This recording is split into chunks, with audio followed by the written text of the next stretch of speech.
All right, we are in. Gonna boot this up for us. Spectate, let's go.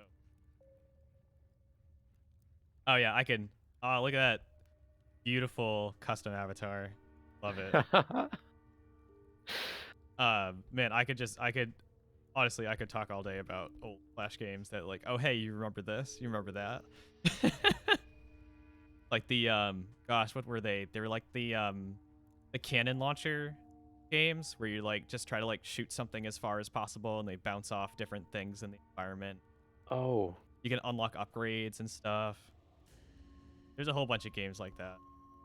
Okay, I remember a few console games which had that as like a extra mode. Oh, Like really? Okay. The first time I saw a mode like that was in like Flash game. So I mean, I'm not saying that Flash games came up with the idea. Definitely, I'm sure probably they did. not. Like, I don't know. Probably not. Flash games usually took some stuff. Like the whole tower defense thing was just like, I believe StarCraft had tower defense first, but like it really flourished in Warcraft 3. So.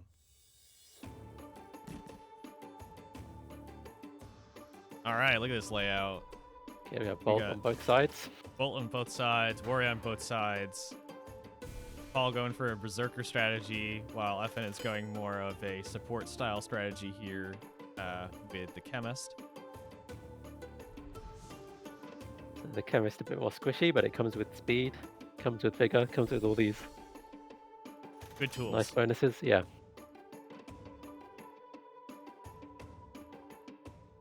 I suppose the half cover not doing either side a huge amount of good right now. No, probably not in this circumstance, but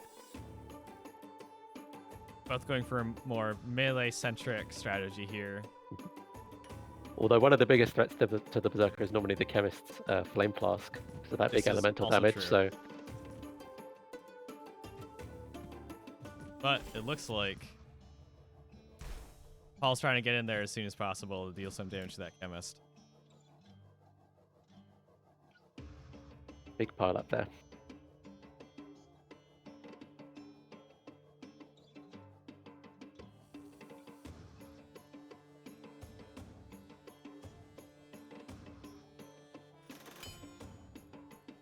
Gosh, I just reminded myself of one of my very early attempts at making a quote Flash video that didn't use Flash. Okay. I really liked Mega Man when I was younger, like a lot. I was terrible at the games for the most part, except for Mega Man Battle Network, which I really loved. But I was trying to like, so what I did was I didn't really know how to use Flash, but I knew how to like record my screen. So what I did was I did frame by frame animation, essentially, in PowerPoint. Yes. PowerPoint game dev career. I did it in PowerPoint. I was doing frame by frame animation, and what I did was just hold down the space bar. It was so bad. I remember trying to do that, and I got pretty far with it. And even earlier than that, way back in the day, I can't remember what grade I was in. I was very, very young, but it was in the era of still using floppy disks as opposed to CDs, so that's how old it was. So I remember so they just had us like, oh, make a PowerPoint about anything, because this was like a general like technology style class or whatever. I'm like, okay. So I decided to make a big like battle scene in PowerPoint with like blood spraying everywhere, like individual like blood particles like as like circles like spurting out of the character and stuff like that, and like it was so bad. And then I had like they were like 3.5 megabyte. So was it 3.5 megabyte were a normal floppy disk? I think so, yeah, that sounds right. Yeah, so I was like, this was early on, so like Napster was around and stuff like that. So I like downloaded like this like Led Zeppelin song and like put it over the back of like the PowerPoint. It was so bad. Everyone was very impressed by my frame by frame animation. So it was kind of ridiculous. But that one I learned because I wasn't holding down the spacebar. I had actually like had it so there was some logic in terms of like when does the slide advance, and it's just like immediately. I'm like, oh, cool, so I can just like automate this. Pretty sweet. Yeah, people do crazy stuff with the PowerPoint. Because you can embed like a PowerPoint presentation inside another one. People Wait, make like what? people have made fractals in PowerPoint. People have made like Turing machines in PowerPoint. It's so completely pointless and masochistic, but yeah, I mean, I just think it's like sometimes it's just people who have office jobs that don't have enough to do, and they make like huge animations in Excel and stuff like that. Yeah, that's the thing as well, isn't there? There's someone who makes art by coloring the cells in Excel. Yep. I think that's the thing.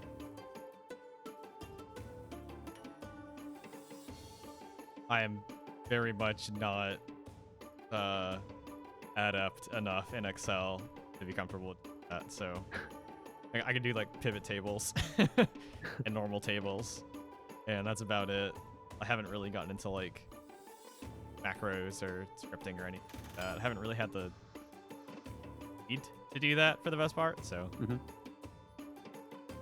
Okay, so it looks like the chemist has taken a fair bit of damage, and it's a bit more spread out on Paul's side. Yeah, that's true. However, on Paul's side, a lot of shock has been applied to those characters. So we've got 2 rounds on the Berserker, I believe. I'm just gonna double check and make shock. Yes, it is shock. We have shock on the Berserker and shock on the Warrior as well.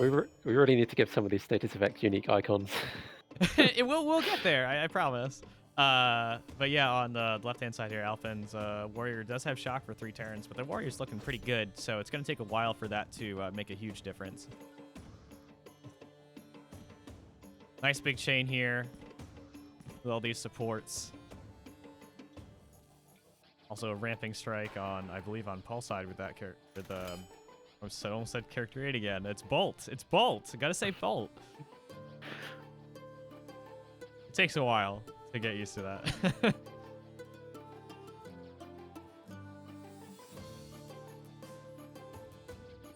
All right, focusing up on that Warrior. Can't really do too much to get past Alphen's Warrior right now. Thanks in part to, not having ranged abilities at this point.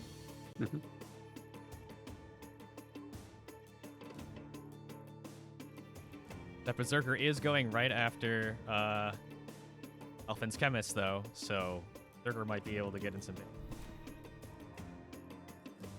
Yeah, as soon as I say that, the script gets changed, and we've got the Warrior up, so. Yeah, Paul may be taking a risk there by focusing up with the Warrior. They're just trying to squeeze off a shove or something before they get taken out. Yep. But Ali's got a few turns here to play with. We are off balance. A really great example of using that ability. Not letting up on that shock damage either. So.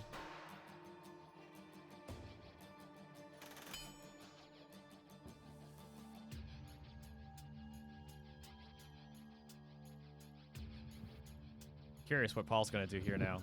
Yeah. Good old guard stance, keeping Warrior alive. Like, that's Yep. always useful. The extra survivability from the defense boost is not to be ignored.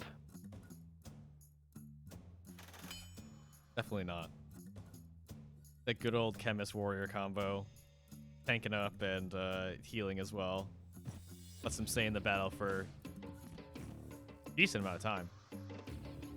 Using an Electrocute. Unfortunately, nowhere to go with that Warrior right now due to Paul's positioning. Yeah, I mean, we were talking about Ali's Chemist being fairly injured, but they're looking not too bad now. Yeah, 21. I mean, the Chemist doesn't have like the greatest defensive stats in the world, so really they're mostly in trouble from Berserker's trade blows and stuff like that. That's the only real thing that can get them into any trouble at this. Yep. Yeah, shock not very effective against the Chemist. So the Chemist can still mostly do almost everything that they normally do, except for that Flame Flask. And they don't usually use Flame Flask all that much due to it being a focus ability. So really helps out with taking the least amount of damage possible from shock. Paul looking really glowy right now. I would be scared if I were Alphen. Yeah, but interestingly, he did not unleash his focus as the warrior, and presumably I the believe it warrior was is going down because before their turn comes around there. no, I believe it was because of Ali's warrior using off balance. There we go. Slam. Oh, okay. So they were not able to use focus. I'm sure Paul would have loved to use focus if he was able to. But a very choice decision from Ali right now. So leaving the warrior up with focus, knocking them out, you know, preventing them basically from using an entire turn at that point.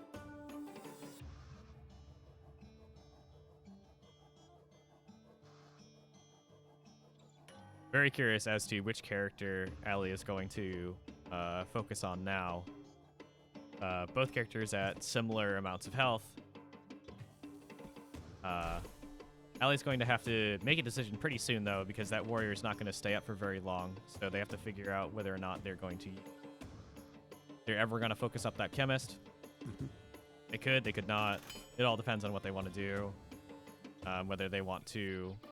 power up for a flame flask that is particularly good against that berserker, or if they want to try to just, combo them down, maybe use some vigor potions.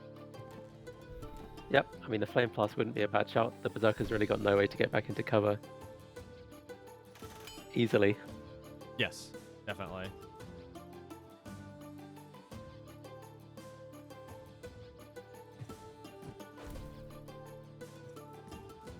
All right, the berserker's off balance now. Woof.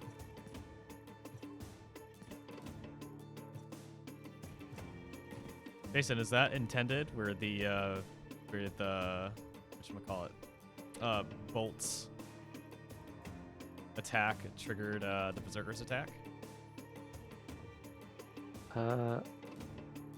Oh, I believe so. Yeah. So it triggered the triggered tunnel vision, which was interesting.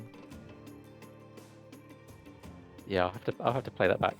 I don't know if that's intended. I think the warrior took an attack they weren't expecting to take at that point.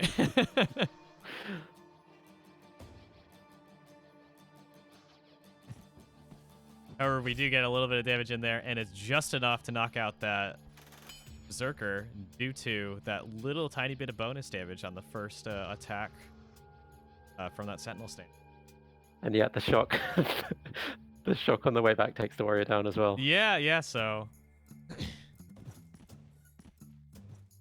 yeah, we might want to check that out because I'm not sure that the berserker's tunnel visions could trigger off of a support ability, as opposed to like chaining support abilities versus like offensive support abilities.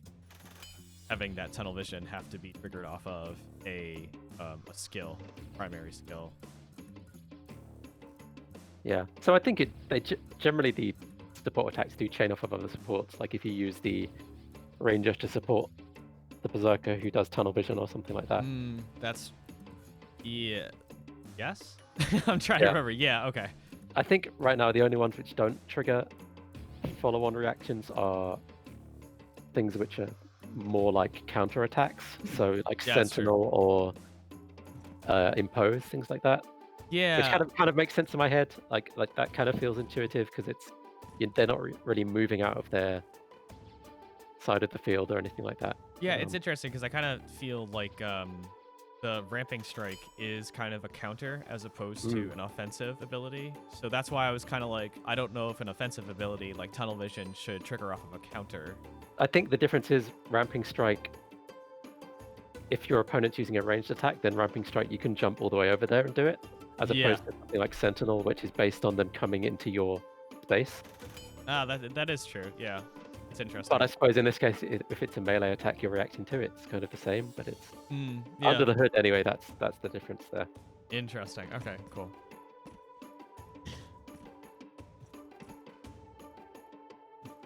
Got a little bit of a brawl going on over there. Who needs trade blows?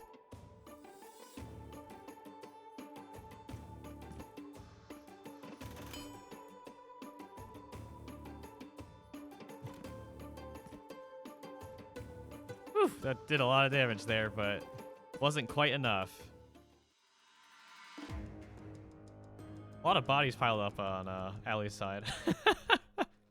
Yeah, there we go. Pretty conclusive victory there. Yeah, pretty good, pretty good. Yeah, I'd have been interested.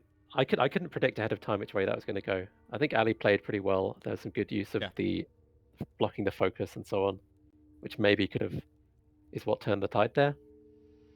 Yeah, I think so. Even like character choice, like because Chemist it isn't really affected too much by shock, so they can just kind of not go on autopilot, but mostly disregard Bolt as long as they're being defended. So. But yeah. Yeah. Okay. Who's next? Is it me? I think it's you. Okay. Let me create a link here. I claim immunity because I'm running the stream.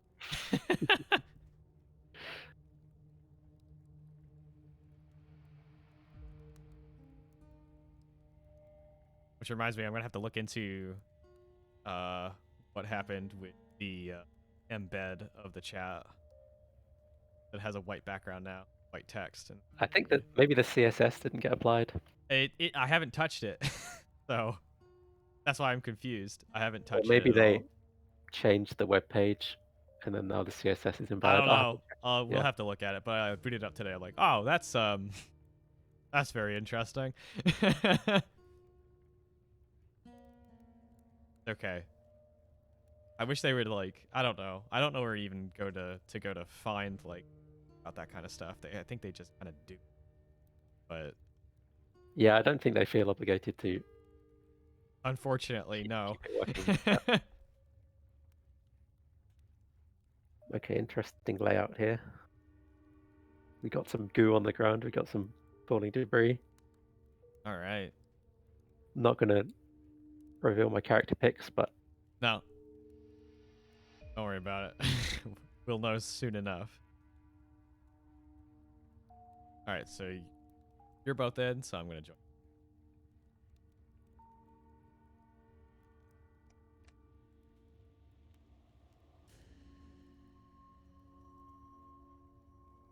All right, Battle of the Icons.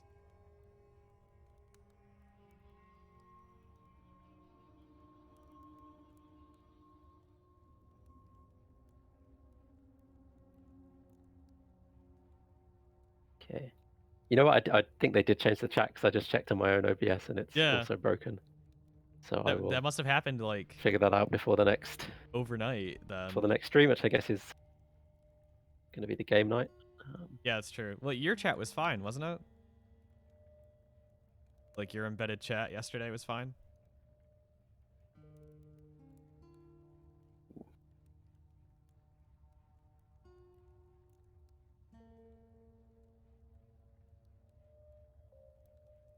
They change it just to mess. That's what I'm.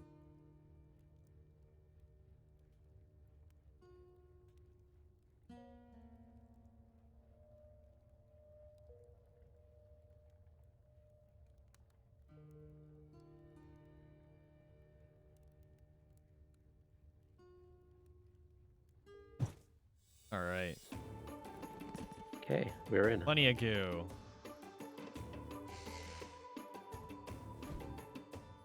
We got roughly similar strategies here, but always good to see that not identical.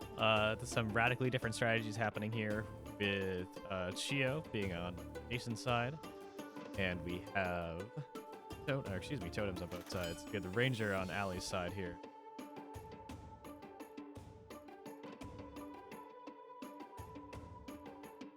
Jason is foregoing traps in this strategy, but still doing some getting some decent like defensive capabilities here.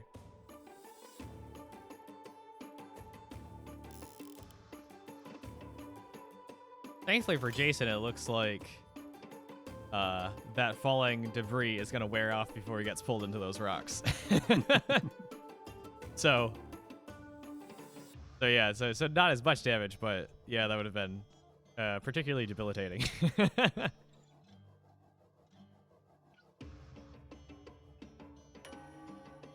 Yeah, the interesting thing about this map is that, at least right now, you're pretty much guaranteed to be pulled into something at this point. Yeah. No matter what happens here. So the engineer is kind of like a guaranteed choice for the most part for most strategies. All right, let's see where this lands. All right, pretty fortuitous for Jason here. Not as much for Allie. Totem has plenty of time to move out of there, though.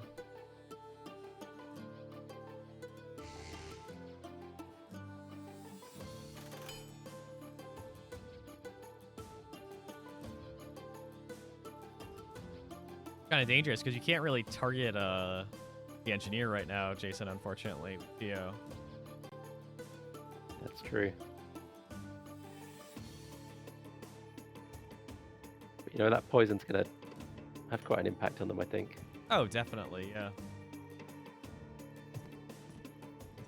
There you go. I'll stand by. I mean, I'll take 14 damage off of a non-focus ability. Spread between a couple of characters, but that's still pretty good. Now you have a choice now. Get into the trap or... there you go. All right. Looks like it's trap time. Yeah, I don't know why I even bothered using the Disruptor Blade. Try and escape that. Because as you rightly pointed out, there's nowhere I could move that wouldn't also put me in range of the poison, which is worse. So. Yes, this is definitely true. And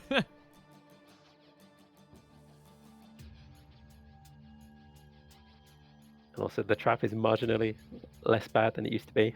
Marginally.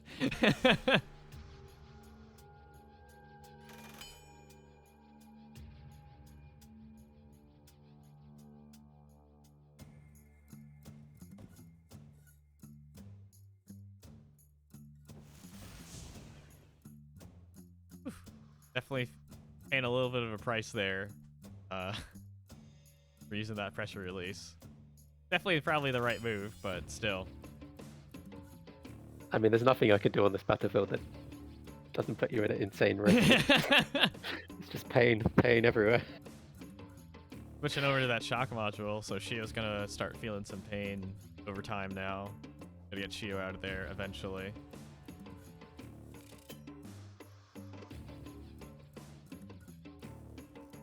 However, there's not a lot of great places to go at this point.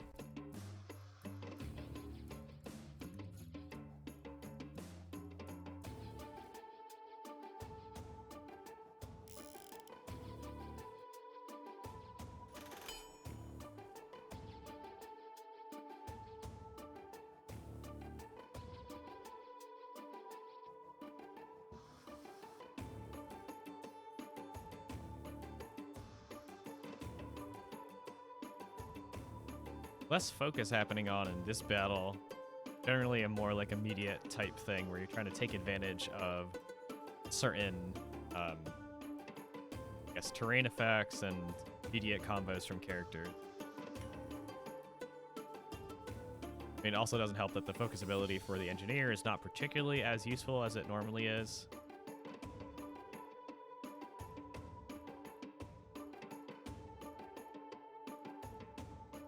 Focus ability from Totem, though, still pretty good in this circumstance, so.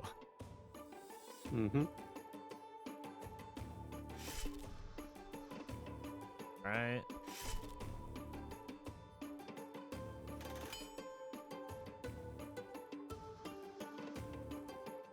I was hoping I'd be able to shift their turn back there and... Almost, not quite, though. Apply a wee hook. Could have done a lot of damage to that ranger, though.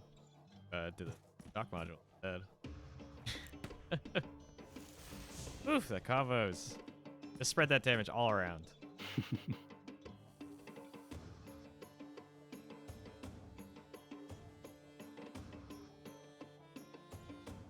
Looks like we might get into a mirror 2v2 match at some point.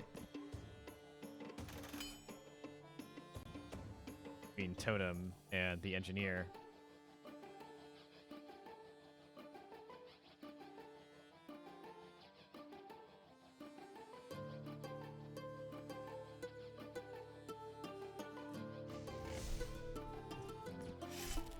Okay. Okay. Don't know if that was worth doing. I don't know. I don't know, Jason.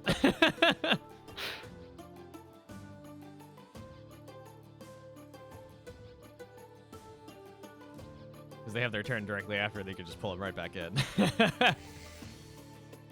Unfortunately.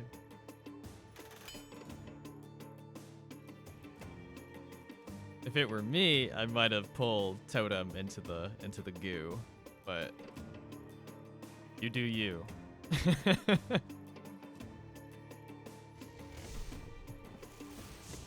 Oof.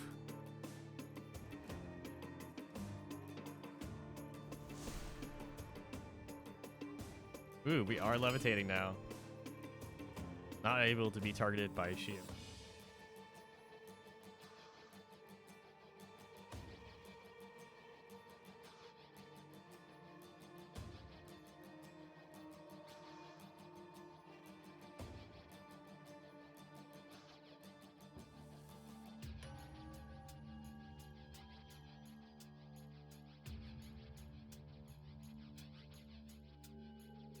Kind of like your last round with this character, probably, Jason. What are you gonna do?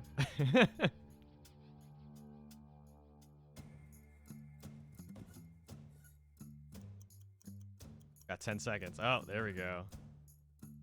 Look at that.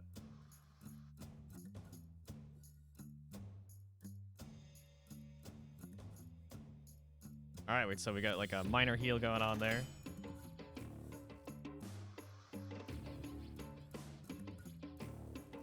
Allie really got you in a difficult spot because Oh yeah. they didn't do 10 damage to anybody, so you couldn't get that like full heal off at that point.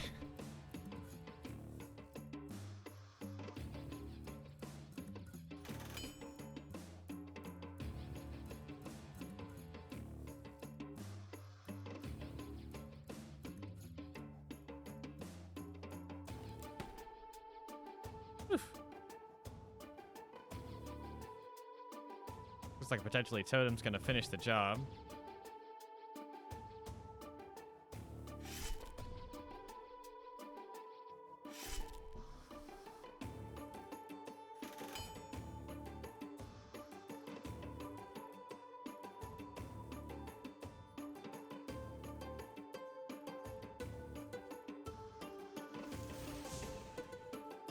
All right. 2v3 right now, but a lot of Allie's characters are at relatively low health at this point, so...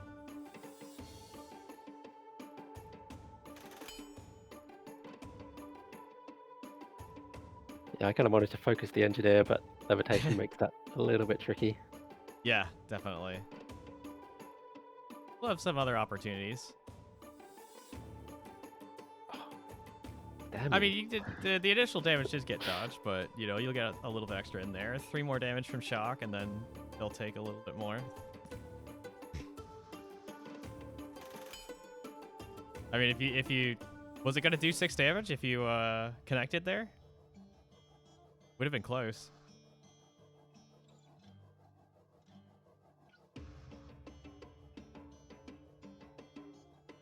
Four. I think it would have been 4. Okay, so not quite, but still decent. Ranger kind of in a different difficult spot after their attack here, because if they move up, they can be pulled. But if they stay in that same row, they're pretty much done.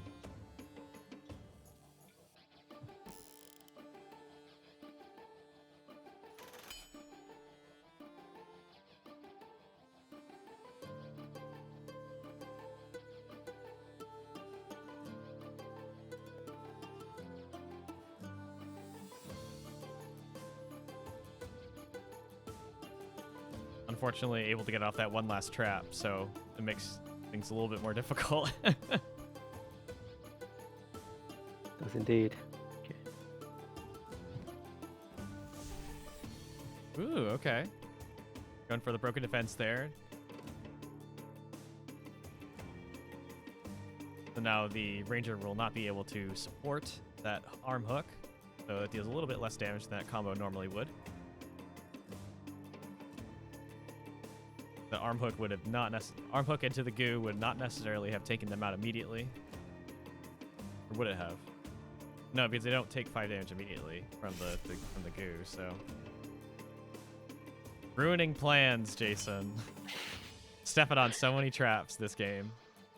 Scrabbling for my life is how I would choose to describe it. I mean, it's pretty close right now. Unfortunately for you, Allie has 2 turns in a row, so they can set up some kind of combo, probably, maybe, who knows. At least I'm out of easy hooking range. Yes, this is entirely true. Yeah, Allie's kind of in a tough spot right now because if they stay in that center row, they're gonna get pulled. But if they go down bottom, they're gonna start getting hit by that shock damage. So that's not a small amount of damage by any means. It looks as long as Totem survives here, that engineer will be knocked out.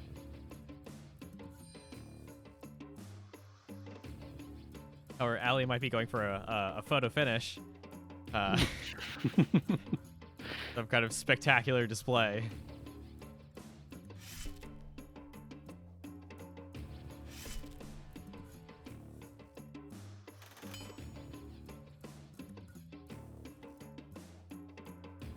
Oh, we're just being informed in the Discord that I posted a link to twatch.tv instead of twitch.tv, which is, I hope that's not something terrible. Oh, jeez.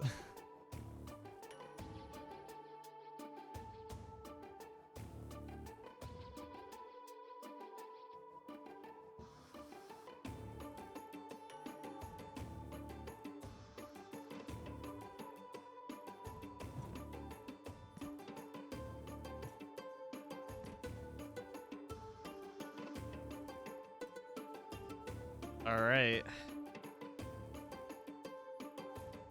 Attempting to Disruptor Blade. Not quite gonna get there.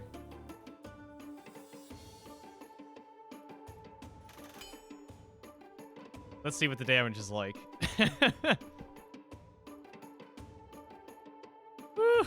Oh my gosh.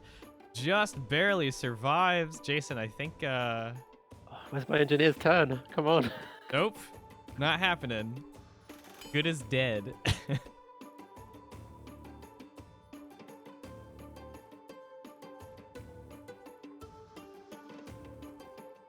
Allie's Totem looking mighty healthy right now.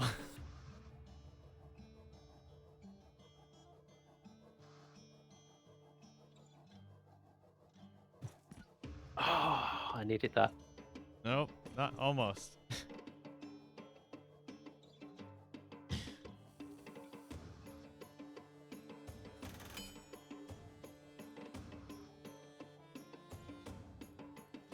Only thing is, it looks like your engineer is going to get that turn, though. Yeah, that's right. They don't have any ranged attacks, do they? Without the thing is this your first or second time using levitation? That's the question. 1 damage next turn. All right, so just barely going to eke this one out due to the fact that Totem can't really do too much right now since the Totem is not being placed. So slow you down a little bit, maybe. But is it going to be enough? I don't believe it is.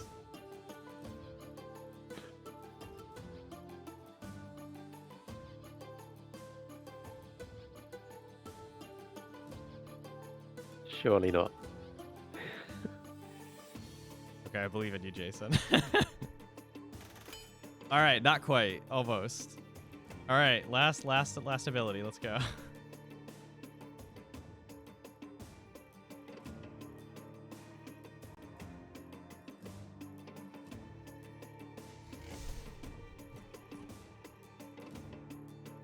It's gonna be close now. You know, maybe I shouldn't have done that because I don't really have a way to... Yeah. Yeah, you're gonna be in a little bit of a rough spot. It looked like. Oh dear. Okay.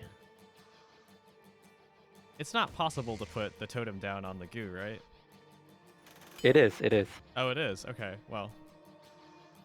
Could be a thing you could do. I don't know.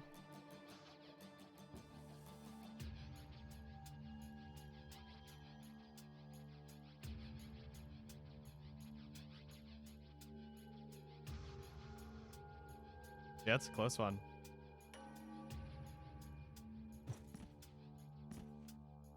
Oh boy, that's a dangerous move.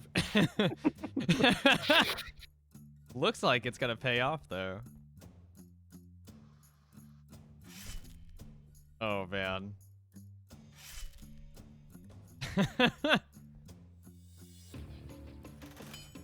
Oh, that's really rough. Jason, you're taking 7 damage per turn from poison.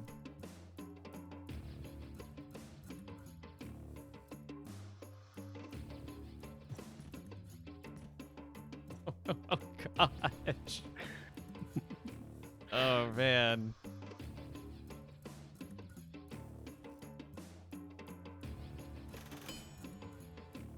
You'd be able to pull this one off. I think this is like the lowest health totals that I've ever seen, like for like more than just 2 characters.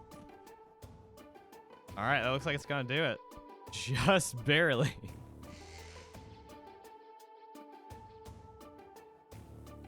Oh. Oh wait. Did you just? Okay. I thought you had accidentally lost the game for yourself. Already. I Oh, well, because of the shock.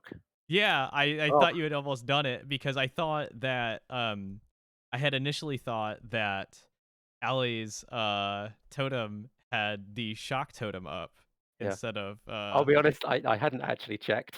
Like I was like, oh that my was a gosh, misplay there, but it depended on like what the order was going to be on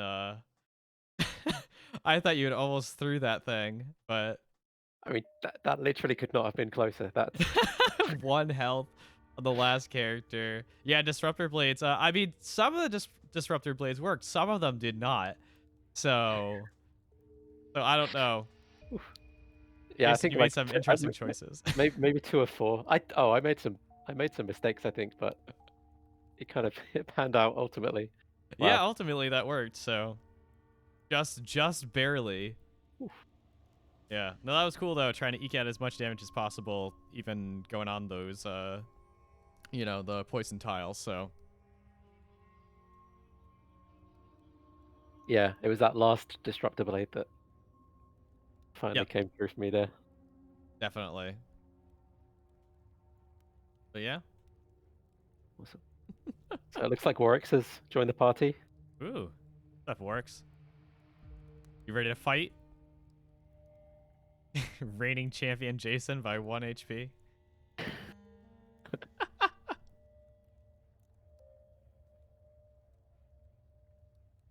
Okay, I'll throw a new Yeah, sounds good. throw a link in here.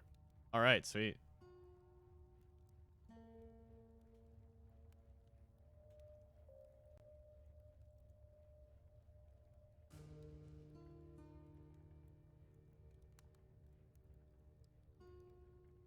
Jason, you like sci-fi, right? I do. Have you ever watched Babylon 5? I've heard it's really good. I've also heard it takes like a season to get good, and That first season is awful. But I hate to be that person, but do I have to watch? Jason, hold on.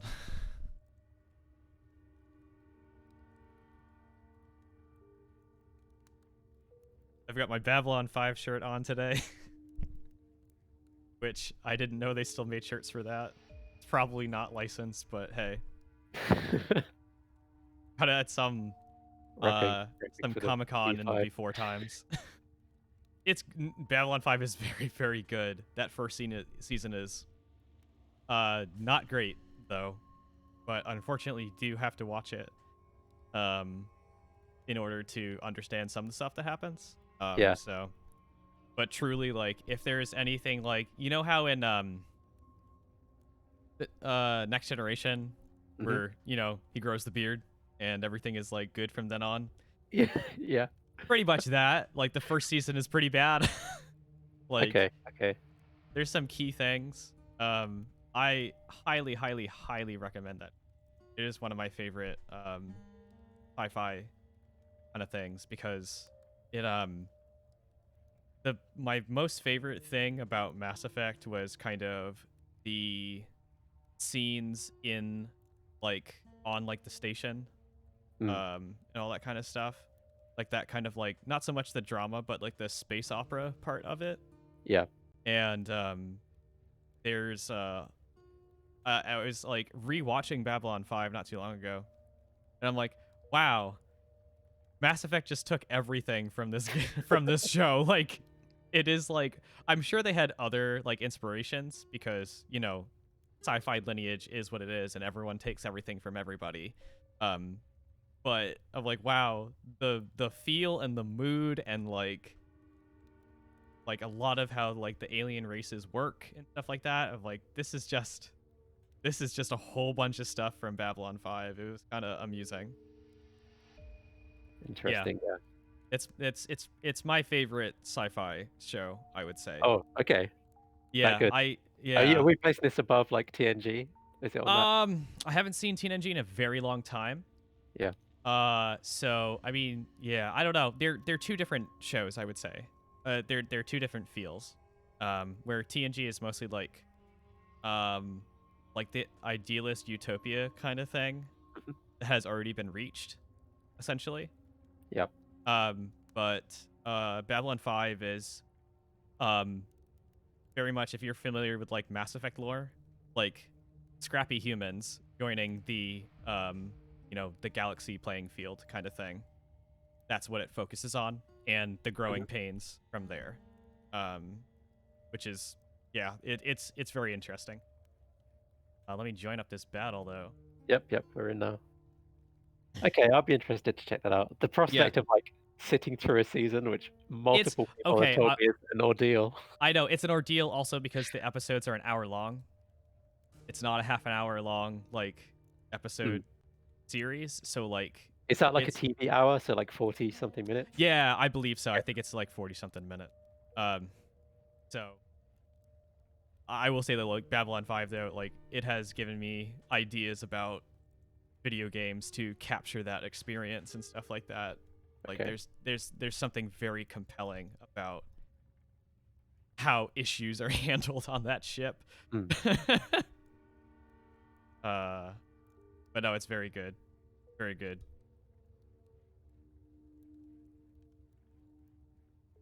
But yeah, I every time I like go take a look at Mass Effect, I just laugh because I'm just like, oh god, it's just this thing. They just borrowed this thing very well, but they still like totally borrowed this. I'm just kind of sad that Babylon 5 did not catch on as much as, you know, TNG or anything like that. Yeah, I feel like it's in the canon though, right? Like it's only the real. It's quite well known, I feel like, but maybe only among actual sci-fi nerds. Yeah, because if I talk to almost anybody about it, they're like, "What? I don't." But like, my dad like used to watch that kind of stuff. He's like, "Oh, I know what Babylon 5 is." I'm like, "Oh, okay, cool," because he was really big into TNG, but he didn't, you know, he just never mentioned Babylon 5 ever to me. So when I watched it like independently, he's like, "Oh yeah, I know about that." I'm like, "Oh, cool, sweet. Somebody else knows about this other than me." So, also, fun fact, there was a Babylon 5 card game as well, which is very interesting because I believe it was a 4-player only trading card game, or collectible card game, rather. Okay, interesting. Yeah, and they had a few seasons of World Championships as well, so very interesting. I don't know how to get my hands on a copy of those cards, unfortunately, but because I think they are slightly rarer than gosh, there was a Star Wars collectible card game as well back in the day. Ali's not watched any Star Trek. Star Trek's good. I mean, yeah, it's good. I mean, it is what it is. Like, you have to be in the mood for it. It's kind of cheesy, but it's like it's quite philosophical, right? Okay. Like it was very like progressive, like in its time. Yeah, for the time, it definitely was. Well, maybe not the original series, but like. I mean, the original series was for its time was like. Oh, crazy, okay, right? okay. in that context, yeah, totally. There's some funky stuff about original series. There's a lot of hits and there's a lot of misses. Next Generation is a little bit more smoothed out in terms of hits and misses because they got the formula down a little bit more. Also, a little bit more like up to date with, you know, social stuff as well, kind of. Yeah. Yeah, Next Generations is a smoother experience. Yeah, I wouldn't say go back and watch the original series. Yeah, if you're curious, then sure, but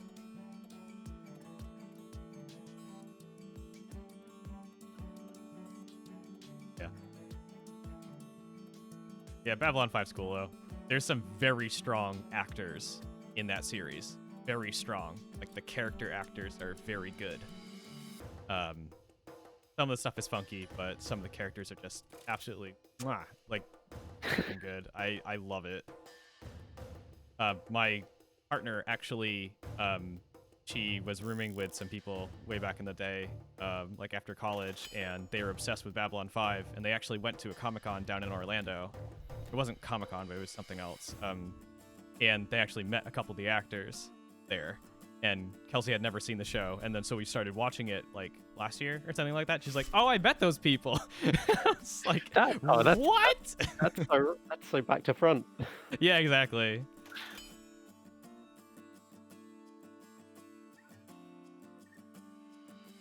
I mistimed my whole lurk opening with the engineer here. You still got the trap though, you know. That's fine. Yeah, but I got the debris on my face.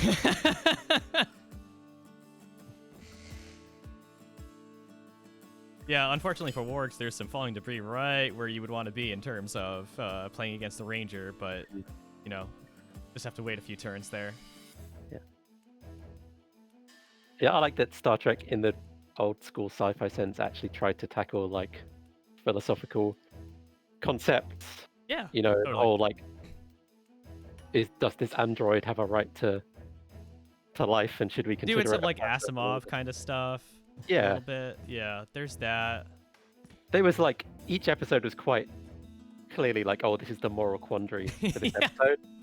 But it's cool that the episodes were like moral quandaries or like philosophical concepts. Yeah, as opposed to just like Flash Gordon kind of sci-fi stuff, which was just, you know, comic book-ish. Very different. I kind of put it in the same, like, I'm in the mood to watch original series in a similar kind of time that I'm in the to watch like Twilight Zone, stuff like that, which is also a favorite of mine. Kind of like a little bit slower paced, and it has one big hook to it, to an episode.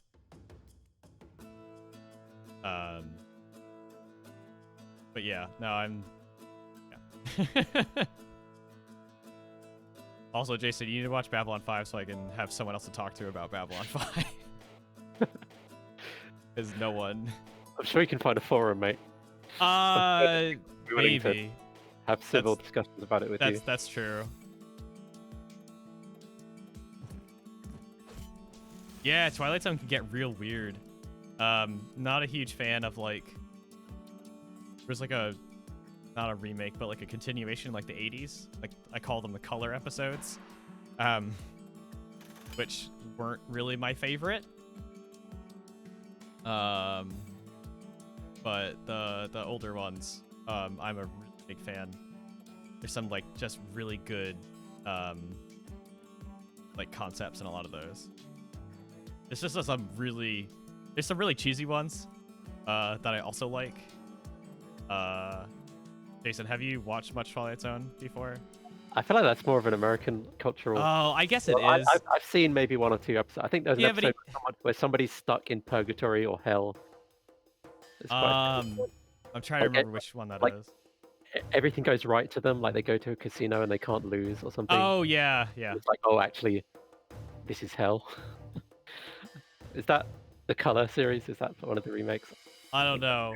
Well, you're saying blue people, so that has to be part of the Color series. Oh, didn't they actually restart the Twilight Zone again?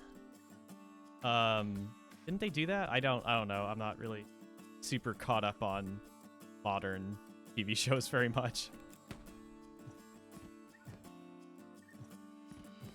All right, we got first blood here, but that engineer is looking a little bit rough, especially with that poison. I think the engineer is pretty much, well, depends on if you can survive this next salvo, Jason.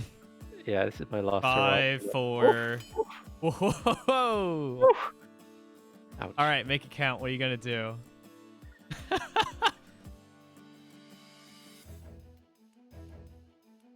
Yeah, Ali, I don't. I mean, I do own a TV, but like, I think we have like Netflix and Hulu, but they're other people's like accounts and stuff. Ben, yeah, Bolt's been doing pretty good, doing a lot of damage over time. I think they've been performing pretty good. Looks like Jason slightly has the upper hand here, but no, Bolt's doing pretty good.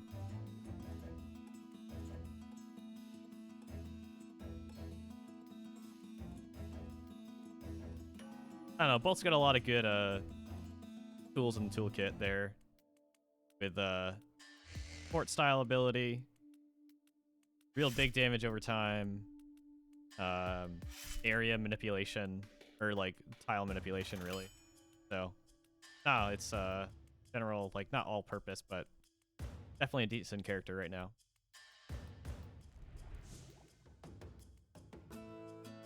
Yeah, I think we've.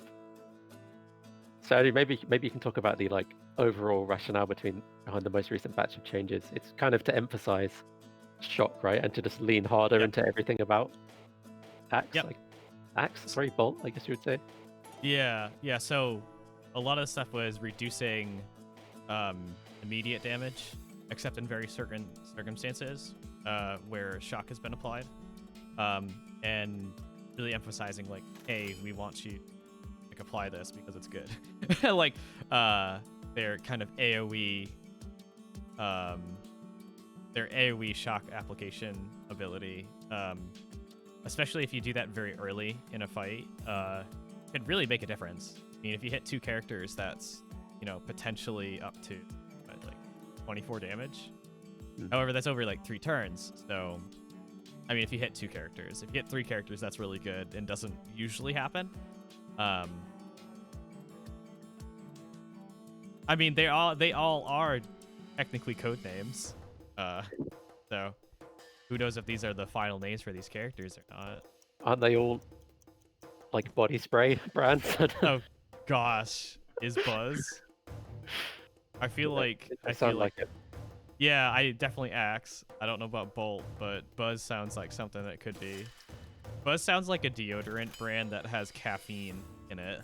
Yeah, or one of those gamer drinks. Yeah. Yeah. Oh, yeah.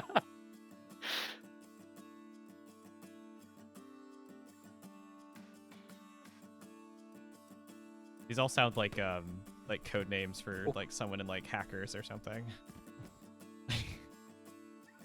Like someone's like very like, I don't know, not well thought out like cyberpunk nicknames.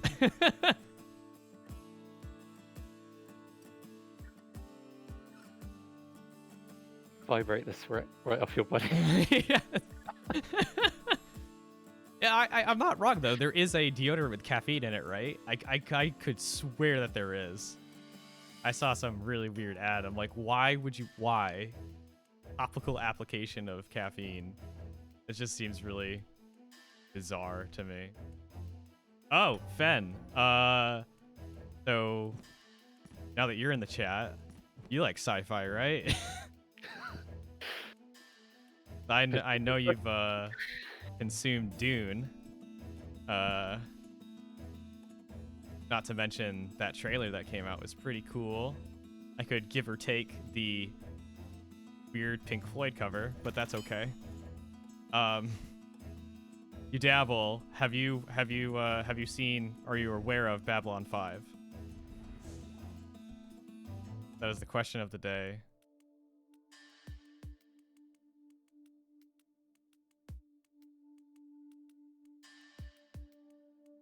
Jason, you got a couple characters there on the ropes right now. Looks like your chemist is gonna be alone to defend for themselves. Not much damage output, so it's gonna be a little bit rough. Chemistry warrior, no trouble. Full health warrior, no problem. Whatever.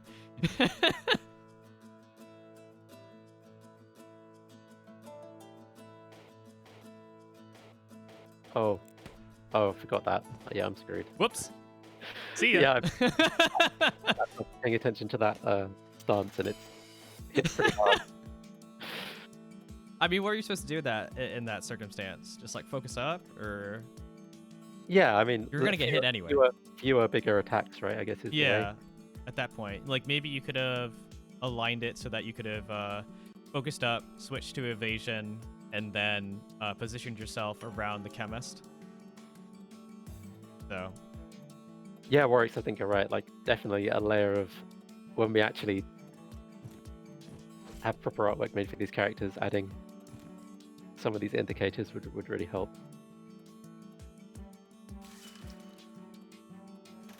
Ben, don't worry. It's not in my era either. I just watch older shows. Also, thanks for making us feel old, Finn. Also, Star Wars is from like 78. I don't want to freaking hear it.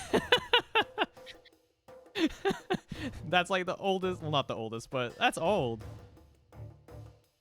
Firefly, I could understand, but unless you're talking about, you know, episodes 1 through 3, so.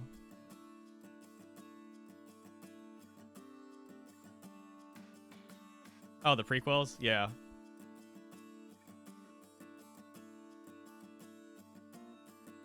I mean, it was the same thing for me. I'm pretty sure I was Jar Jar Binks for Halloween, so you know what?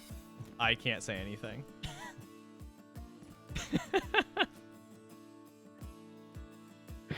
Also, the prequels gave us pod racing, so they're forgiven for everything.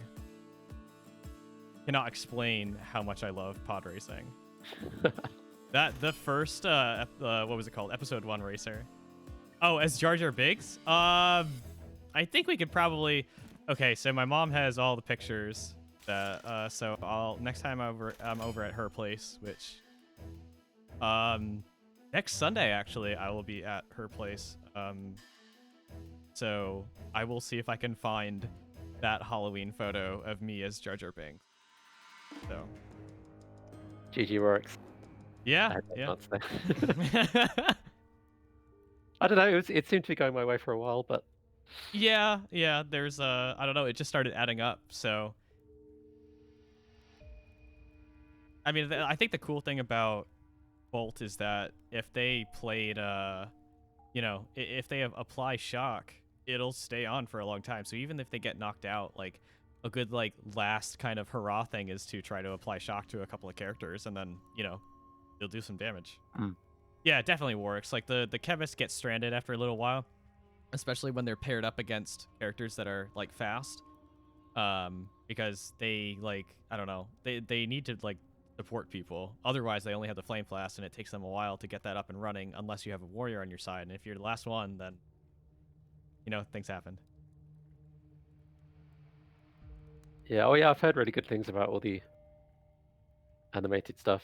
I haven't watched that actually. I think I watched maybe the very first one that ever came out, and that was quite good. Yeah, I might need to check those out.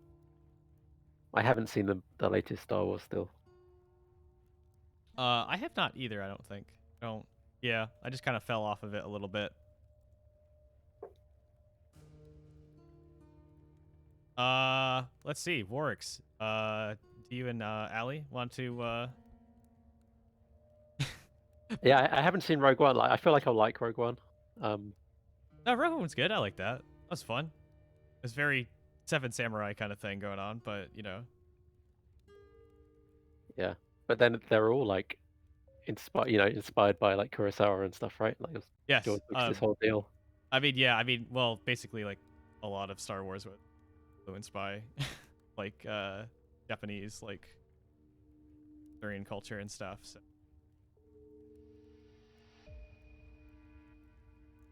Which Seven Samurai is pretty much my favorite film, but pretty much.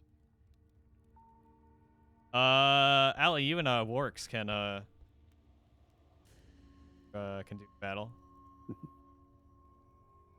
Did you ever watch any of the more like modern day Kurosawa films? Which one Well, he did loads, right? He did. I'm trying to remember the names. was Ikiru one of the newer ones, or is that? I mostly watched the older ones. Yeah, same. But like some of the newer ones looked really like Stray Dog, I think was one. Ooh, I don't know if I watched that actually. I watched those a lot at the same. I watched like a lot of them all at once back when I was like just watching a ton of movies. No, Aikido is actually a really old one actually now that I think about it. Yeah. I watched like, like Seven Samurai, Ran, Yojimbo, Kagemusha. Kagebusha, what's the other one? Rashomon. Like those are the ones that I mostly have watched. My introduction was, I think I was 15 or 16 or something, and then at like 1 a.m. Kagemusha came on, and I was just curious. And it's like, what is it, like a 3.5-hour movie or something? They're all like that. I was just totally enthralled by it. It was That's good. I like crazy. it. It's like visually they're just insane. Like some of the shots. Like apparently he used to paint watercolors for like every shot of the movie, and then just hand that over to the cinematographers, like make this happen. That's cool. That's cool.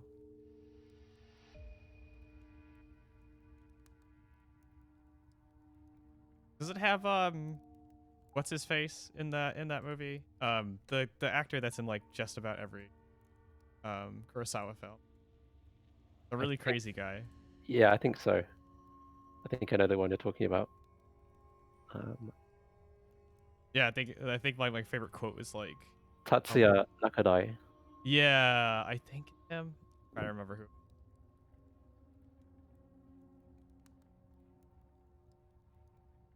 Yeah, Works. Let us know when both of you are in.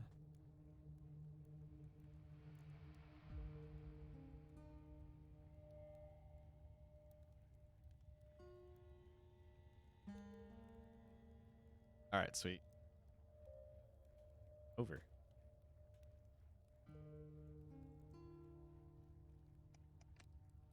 Yeah, today we're really off topic, but that's fine.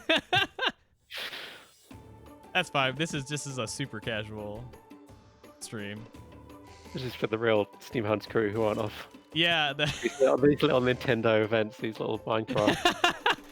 We talk about old sci-fi and very old Japanese epics for the most part. So.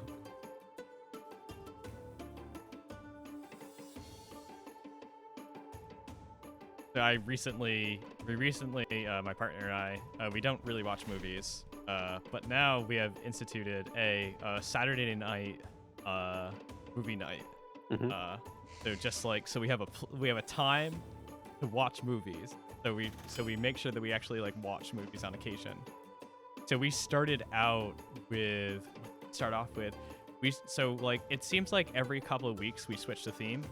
So like the first 2 weeks we did it, we watched Godfather and she had never seen any of these.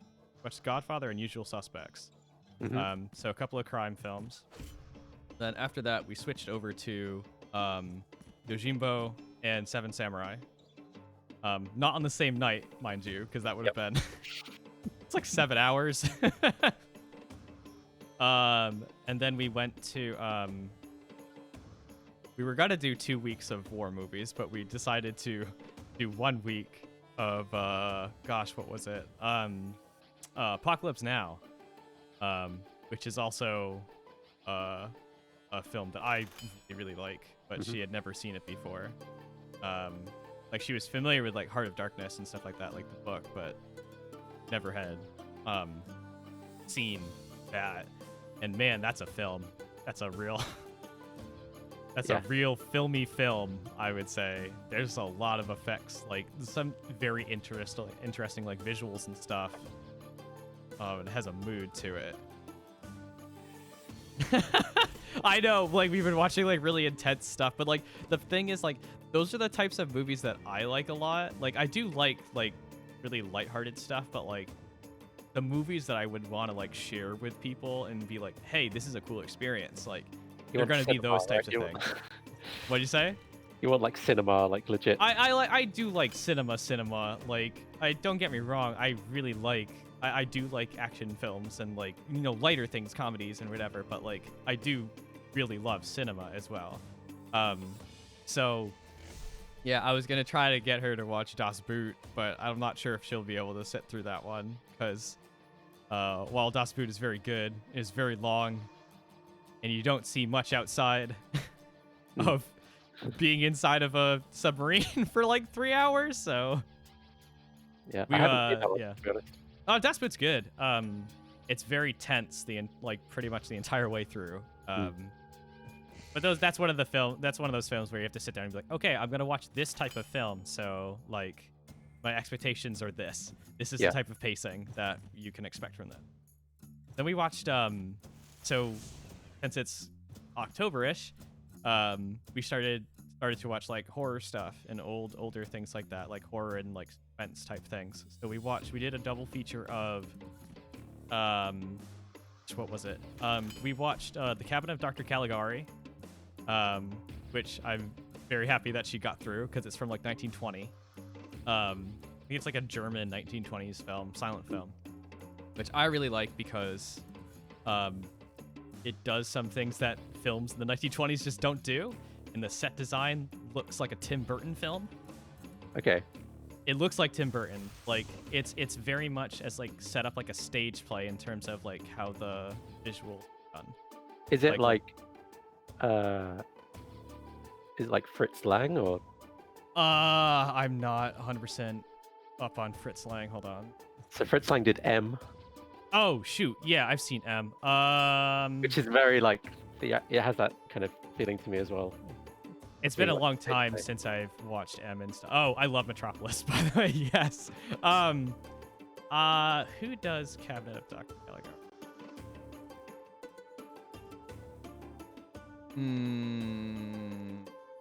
I don't know. Who does the? Directed by Robert Wine. Anyway, honestly, like one of the main characters just looks like the blueprint for like 1980s goths. I'm looking at the theatrical poster now. It's fantastic. Very cool. It's very bizarre. It's like the first half of the film is a little bit of a it's a little bit of a slog because not much happens, and the only talking that you get to like build stuff up is within like cards, like the cards that come up with like text and stuff. But the second half of that film redeems the entire thing because it does some things that like even by today's standards maybe you would expect it, but like it does a couple of cool things in a row that you as a first time viewer you do expect. Look at some stills from it. This is really cool. Like honestly the stills are it's very what's the guy who did oh wow, I need to watch this. There we go. That was my intent. See, that's why I like sharing these films, because they're weird and different, and it's not everybody's favorite film, but it'll be somebody's favorite film. Like, it is definitely up somebody's alley. They don't, not a lot of them have like super widespread appeal, but yeah, Cabinet of Dr. Caligari is I was looking at this image here, which is just people composed onto like this really distorted perspective, like street scene. Oh, yeah. The whole film has like the windows are like weird, like bizarre rectangles. Like the whole thing's like this. This is the shot. This is the shot. Like that's a cool one. That is, that's awesome. Yeah. But yeah, we watched that and we watched Psycho, because actually Kelsey had never seen any Hitchcock films. So we watched that and that was very good. Also, it was like the resolution was in 4K, and that was really cool because I had never seen Psycho in that quality. Like when I had watched all of these classic films, like I had watched it on my little 13-inch laptop. So I was like, didn't have like quite a cinematic experience doing it. Like I was on my headphones, like watching it on my little tiny laptop. We got like a really super way too cheap clearance like 4K television last year on like Black Friday or something. It was super cheap. And like I was surprised how cheap it was. Yeah. I am now realizing why it was so cheap.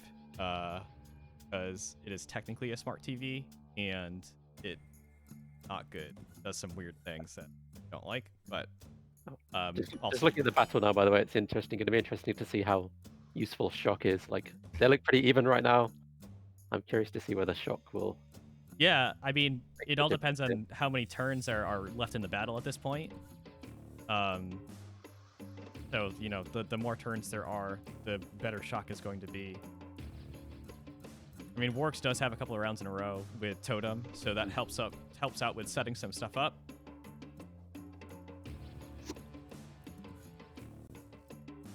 Yeah, I suppose it can do some real damage here straight off the bat in these 2 turns. Yeah, definitely. Even with just, you know, littering the battlefield with some with some smoke, with some pressure release, and that's exactly what Warx is gonna do here. So there aren't a lot of good places to be right now. You know, considering that Alphen's Totem is taking up a space. There's only really one free spot right now, so obviously you don't want to step back because that's a that'll be bad. That's definitely a bad move. But you know, where do you go at this point? Yep. I mean, now we can go forward, so that's great. But it's also at this point where Electrocute only has 2 places it can send you, and one of them is not great. Yeah, no, one of them's not spectacular. So presumably Ali's going to be moving forward these next couple of turns.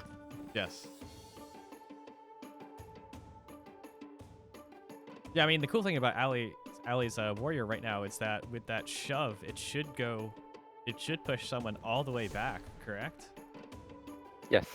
So if Ali uses shove with that warrior right now on Warx's Totem,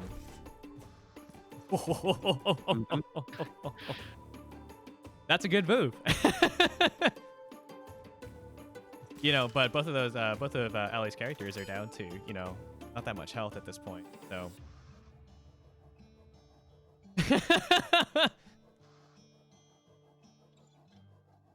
no, it pushes back until it hits something.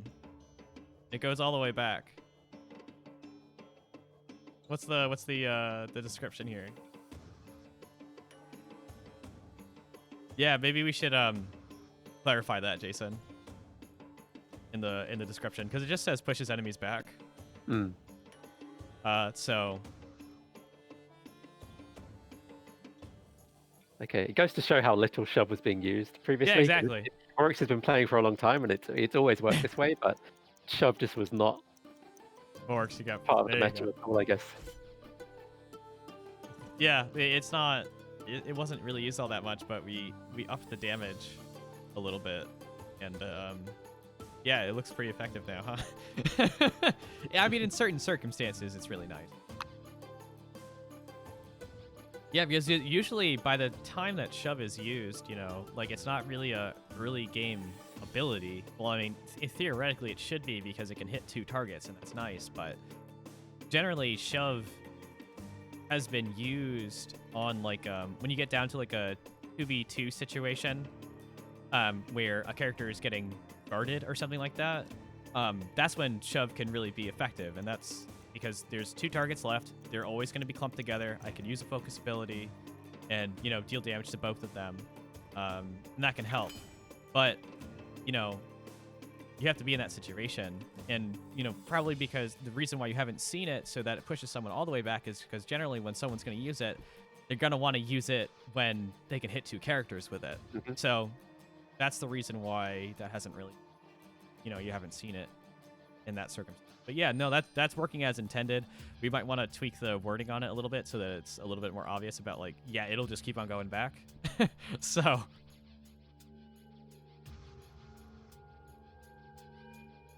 I mean, also maybe we could have like some kind of preview thing that it shows like, oh yeah, it'll put this character in this tile, that people can understand like what's going on with that. Or, but yeah.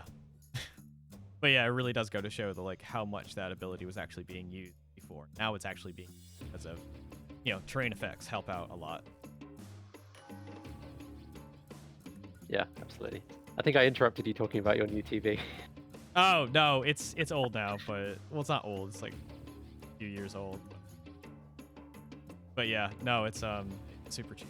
But I was gonna say, what was I talking about? Yeah, we watched Cabinet of Dr. Caligari and Psycho, and then I believe last week we watched Rear Window.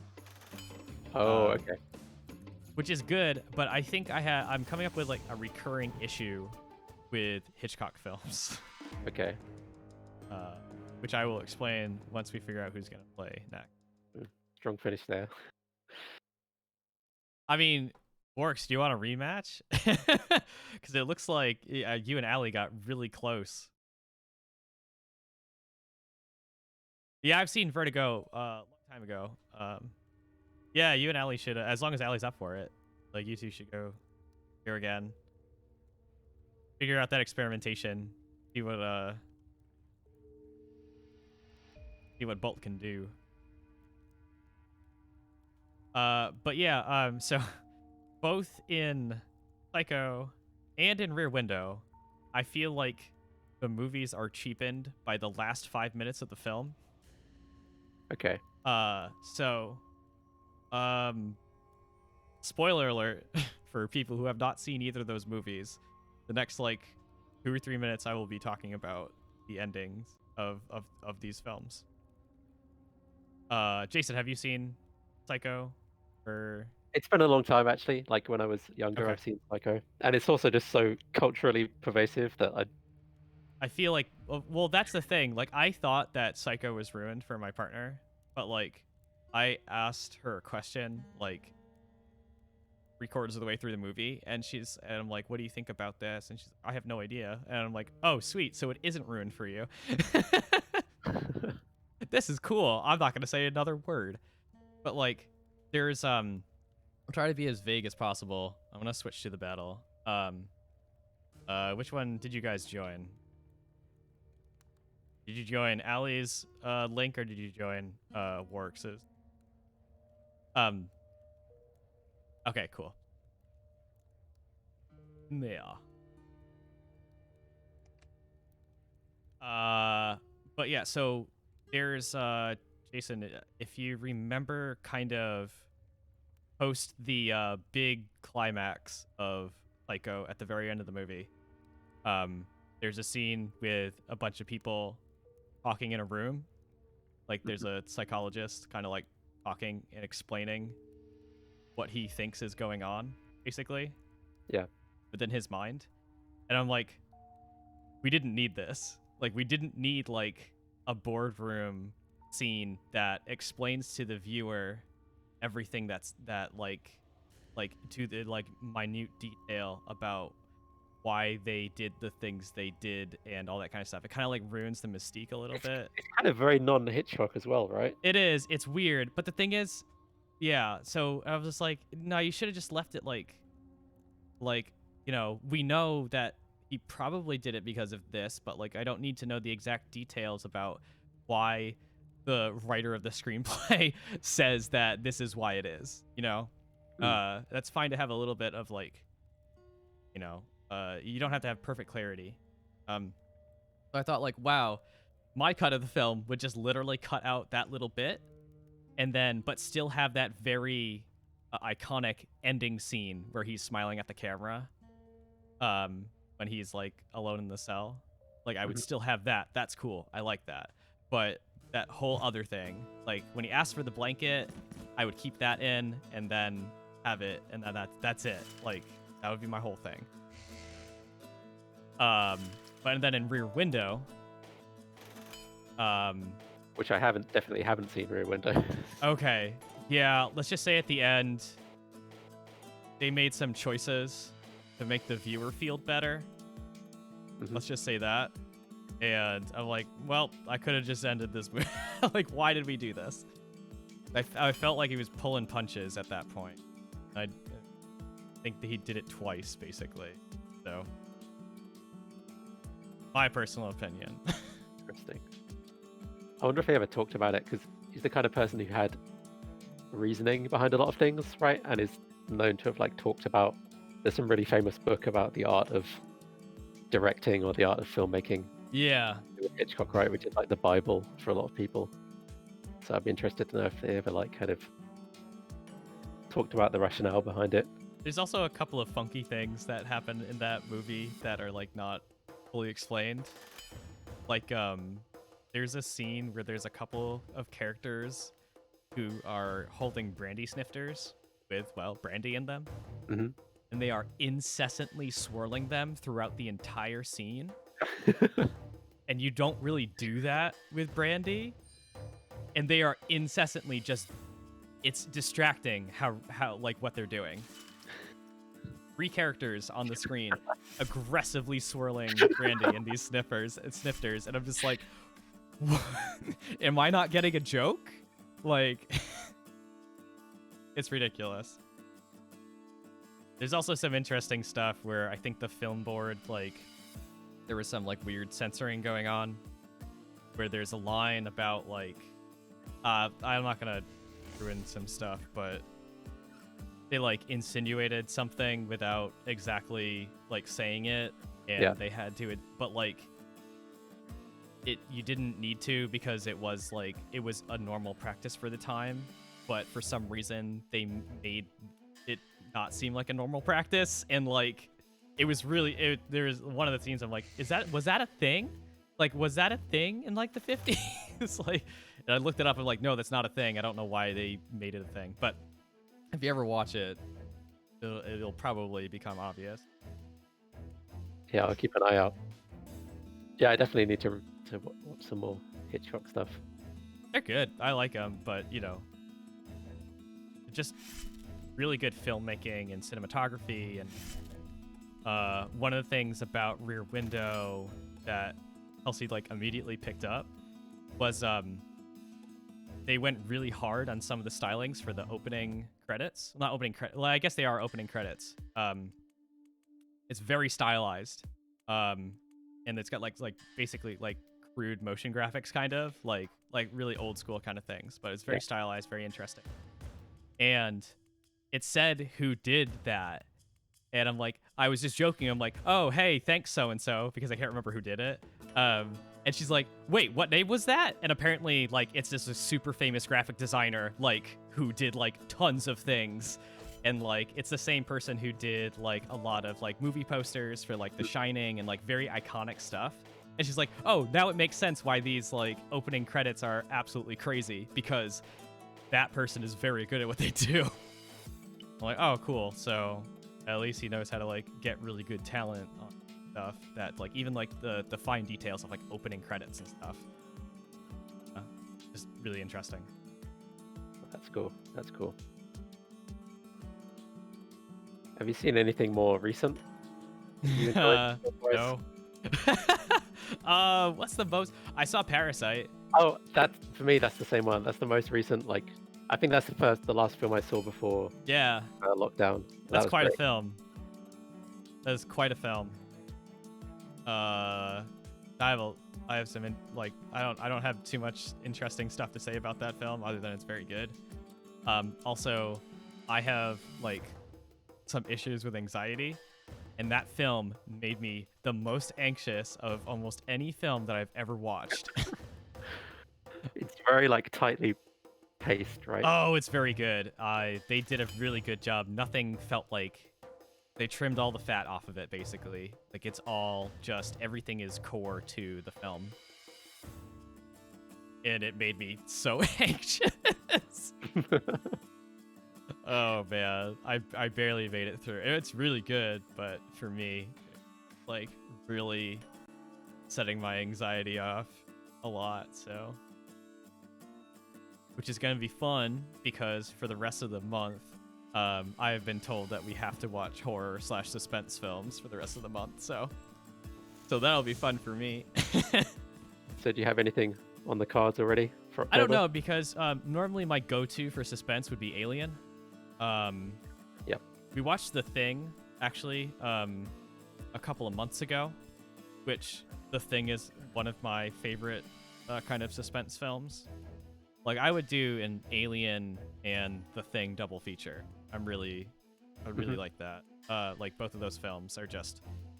I mean, we also watched like Big Trouble in Little China right after we watched The Thing, so like as a palate cleanser.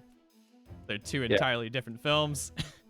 One of them with dubious cinematic worth, but I don't know. Like, I'm not super big into horror. Like, horror's not my favorite thing by any means. But it is one of my partner's favorite like types of movies to watch. So I don't know what we're gonna watch. Like, she's never seen Jaws, which is kind of like that suspense, not quite horror really, but it's more of a suspense. It's almost funny. Like Well, in hindsight, it is. In hindsight, it's almost not funny. bad, like in a good way. I don't mean that like disparaging. Yeah. But Well, it's amusing. Zombie horror. We've both. You know what? It's funny because I've actually seen a few zombie horror stuff. And she has as well. I'm trying to think of. The thing is like, and I keep on doing this. I go back to like older films because I'm pretty sure that my partner has not seen a lot of the like original type like zombie horror stuff, like Night of the Living Dead, and like those types of things. Which I'm trying to remember if that's the correct movie that I'm thinking about. I'm just like really quickly looking this up. Yeah, I'm sure that's what you're. Yeah, it's 68. Yeah, like Romero stuff, like really old Romero stuff. What's the one with what's the one with Ash, Mr. Chainsaw Arm guy? I don't know which movie. Is that Evil Dead? I'm not good at these. I mix up like Dawn of the Dead and all of these. Oh, it's evil. Okay, so it definitely is Evil Dead. So, oof, we got some serious damage on the engineer. Engineer's out. Allie's totem is looking a little bit rough. Yeah, it's Pokemon.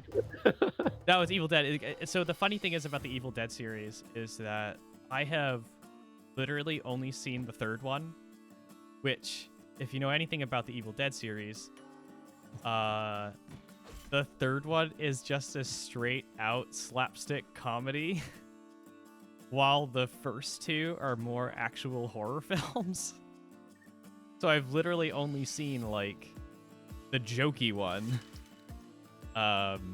So I still have to watch like the originals. So they're kind of interesting. I've heard some weird things about the second Evil Dead movie, well, as opposed to the first one. Or like I believe the second Evil Dead movie like explains the entire, like does a huge like recap of the first movie in like 5 minutes. For some reason, and I don't know why. Like it's weird. It has some like weird overlap with like the events of the first film or something. I don't know. It gets kind of funky, or at least I've been told. But yeah, maybe we can watch Evil Dead tonight. I don't know. I'm gonna see like what we want to do. Trying to think of other classic horror suspense. Oh, like classic horror stuff is like, you know, Nosferatu. Oh, another like that's like 20s, right? Yeah. Nosferatu is like what, 20s, 30s maybe? I think it's 20. It's been a while since I've watched Nosferatu. What about like 70s stuff, like 70s? Wicker Man. The Chainsaw Massacre. Or like 70s? The Omen, or. Oh. Okay, those are. The Fly. Is The Fly really? I well, guess it's kind of like body horror. Yeah. Kind of thing. Yeah, I guess The Fly counts.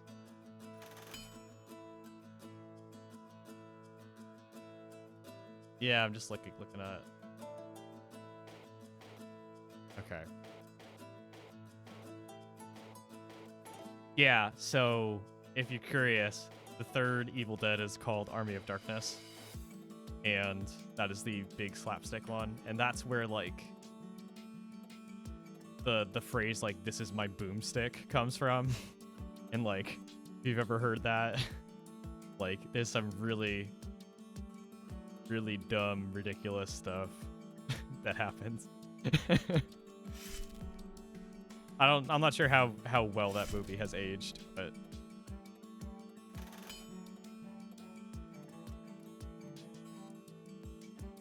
yeah, I don't know. I kind of want to watch The Golem, but it's been a while since I've watched that as well. That's another like 19 film. Okay. The Golem, I haven't seen that one. Do you roughly know what that's about? Or do you have no idea? I'm just Googling it to see if I can recognize something. No, I've never seen this. It's literally about like the concept of a golem, which from what I remember is from like Jewish scripture. Like as like the purpose of a golem was to, you know, protect. Yeah, it's like powered by scripture that's like rolled up and put inside it, right? Yeah, I believe so. So it's been a very, very long time since I've seen that movie. But I remember it being, well, just interesting for the time. Yeah, my only knowledge of golems is like Terry Pratchett is what I'm Is it Feet of Clay? Oh, okay. Yeah. I need to read more Pratchett.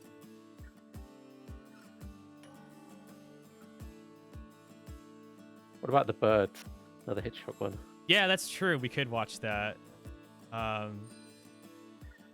It's been such a long time since I've seen The Birds, and so I don't really remember if it's anything more than just bad birds flying around. Like, yeah. Like, the birds are going crazy. I was like, all right, that's the whole film. Like, I don't remember if it's anything more than that. If it is, don't remind me, because we might actually just watch it, but...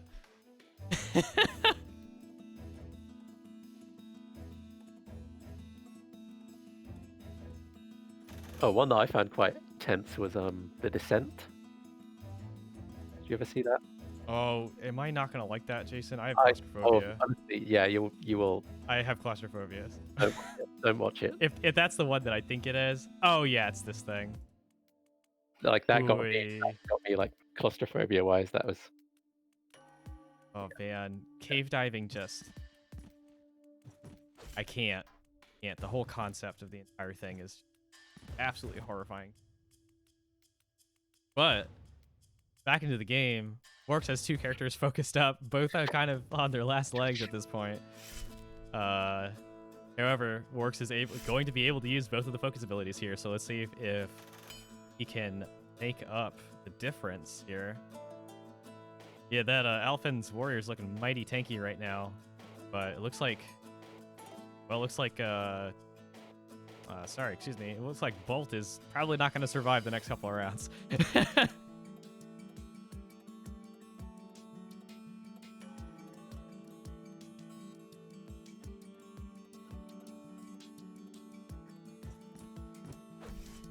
All right, that's choice number one.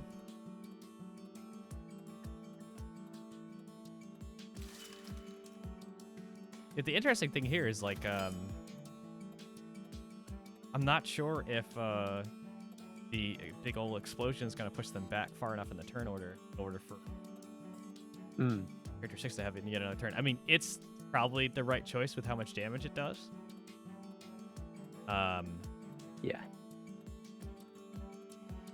Either way, Allie's going to have to pay a price for attacking a character at that very, very key sentinel stance being set up right now. Yeah, the warriors can't really do anything about that.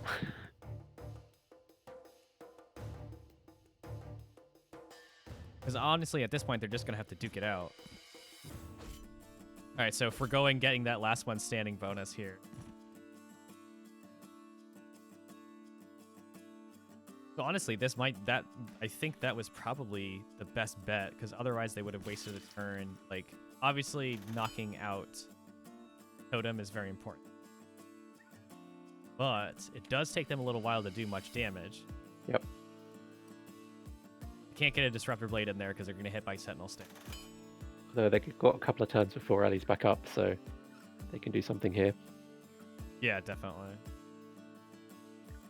I mean, even just getting that shock module up was probably the best thing they possibly could have done. Very close again, though. Okay. Yeah, I think honestly the shock module is just gonna do it. Overloaded for the big for the big show at the end. GG. Right. So, what are we thinking? Do we want to wrap testing up and play the play session up for the day, or we got some good battles in? I think so. Yeah. Saw some good stuff today. They're really crazily close battles. Yeah. We've had some really close battles today, actually, down to like that 1 health style kind of stuff. So that's probably a good thing, right? It's just so lining up with the amount of damage that this is possible. So I wouldn't say that's a bad thing. Yeah. But yeah, thanks Allie and Warwicks for you know, joining on up and playing some games with us. Next patch. Yeah, go ahead, Jason. Twitch.tv really does redirect to twitch.tv. Thank goodness. They preempted that one. Oh, that's funny. But yeah, so next patch we should have some new interesting content for you all. So, oh yes, security warning. Damn site. Jason, are you sure it's sending you to? Yeah, it does redirect you to. Interesting. Okay. Twitch, whether Twitch own it or whether somebody's camping on it, ready to do the old switcheroo one day, I'm not sure. They look magnanimous for now, but at any time. All right, we will double check and make sure that those links are appropriate. Oh, HTTP. Oh, weird that the HTTPS doesn't work. Huh. That's really bizarre. All right, well. Strange. All right, well, today was our variety stream of us talking about various media and maybe some battles thrown in every once in a while. But no, I think the changes to Bolt, you know, as far as I know, everything looking pretty good. Oh, it is owned by Twitch Interactive. Okay, cool. All right, well, we're safe. Absolutely safe. Don't have to worry about that now. But yeah, no, I think things went well. You know, nothing seemed too like out of place. Again, we only really tweaked Bolt's toolkit for the most part. So we shouldn't be seeing too much of a crazy difference at this point. Yeah. Like we saw, you know, I think balance-wise, we've definitely honed that in a little bit. And some people picked Bolt, some people didn't, and the battles, as you say, were pretty much close across the board. Yeah. So in terms of balance, I think we're in a good place. I'm just more interested to hear people's thoughts on if they enjoy playing Bolt and if they have any suggestions about that side of it. Allie, there'll be plenty of juice eventually. Oh man, I am so pumped for the eventual reveal of some stuff. So Rourke said he is interesting. That's good. That's a good thing. Yeah, that's always the concern. Is like, hey, is this character interesting enough? Is their toolkit unique? You know, can they do things that other characters cannot? Or if they can do things that other characters can, do they do it any way? That's kind of like the meter stick that we're judging the characters on for right now. Yeah, that's a good point with the melee as well. The only range attack is the shock cannon, which doesn't deal damage. So yes, that's very true. Yeah, that's the thing about range. So I think eventually, I'm just putting this on the table. Eventually, we will probably get a character that can have a hard style stance that protects against ranged. There's got to be at this point. Like, yeah, It Yeah, just that's seems like a a big gap in the yeah. right I now. mean, so we have a couple of full-out tanks now. In the full roster, I wouldn't be surprised if we had 2 more tank-style characters. Um, so definitely there's room for a character that is kind of like an anti-range, uh, like, defensive type character. Yeah.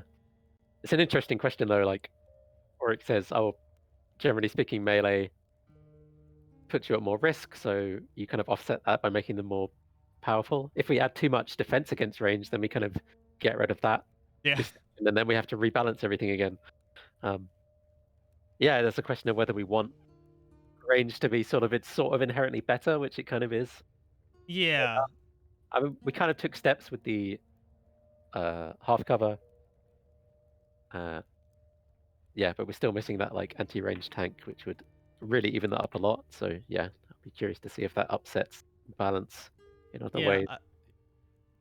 I think once we get enough characters in there, we could start doing like in ban, which will also balance things out as well.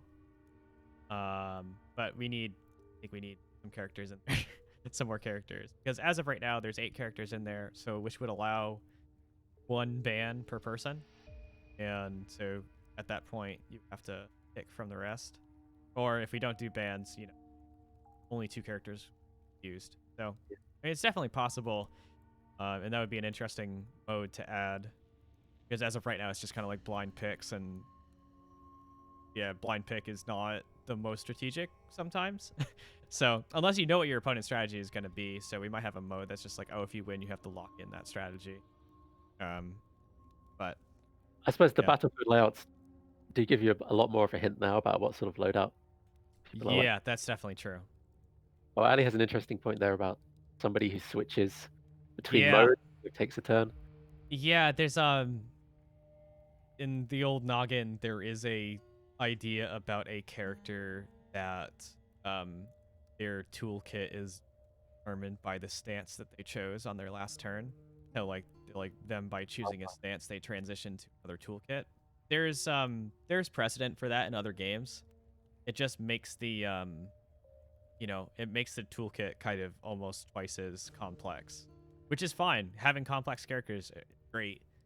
Um but I would Yeah, want to see that character be like, character 12 or 13, like farther on down the line. I love characters like that, that have like a high skill ceiling. Um, but we need to have like various types of characters available that are more accessible and less accessible to like yeah. new players and old. I'm sure there's middle grounds where maybe only one or two of the abilities change based on that. Yeah, you could have something where it's just like 2 of the abilities change fundamentally, and like, maybe the focus ability stays, or I'm trying to think of, or like one of the actual abilities, like one of the skills is change your loadout, so you're like using your turn to switch your loadout for the next turn. So Yeah, it sounded yeah, like that's what Ali was kind of originally suggesting. And my yeah, original thought was there's like yeah, we've moved away from certain things earlier on which require a long kind of setup. It's like yeah. now just a one and done thing. So I'm not sure if it takes 2 turns to change Well, stance and fire something off. yeah, I mean it It's depends. hard to make that fit. Yeah, You can always bundle in a small effect when using that skill to change stances, like increase your defense till your next round, or like do a little self heal till next round, like that kind of stuff. So it can do something immediately. Yeah, and basically the issue, well, not an issue, but something that we have to pay attention to right now is that, like, we initially had a question about like, okay, what makes focus abilities effective, because you have to spend an entire turn basically not doing something. So that focus ability has to be worth more than just um two basic attacks. It has to be like 2 plus something, gave up time in order to get that. So a way to kind of like counteract that is for abilities that don't do, if an ability doesn't do something immediately, it has to do something either really good later, or it has a small type of thing that happens as opposed to the entirety of the. Mhm. So yeah, there's ways to get around that, it also just has to feel good to do as well, not just have it make sense. Yeah.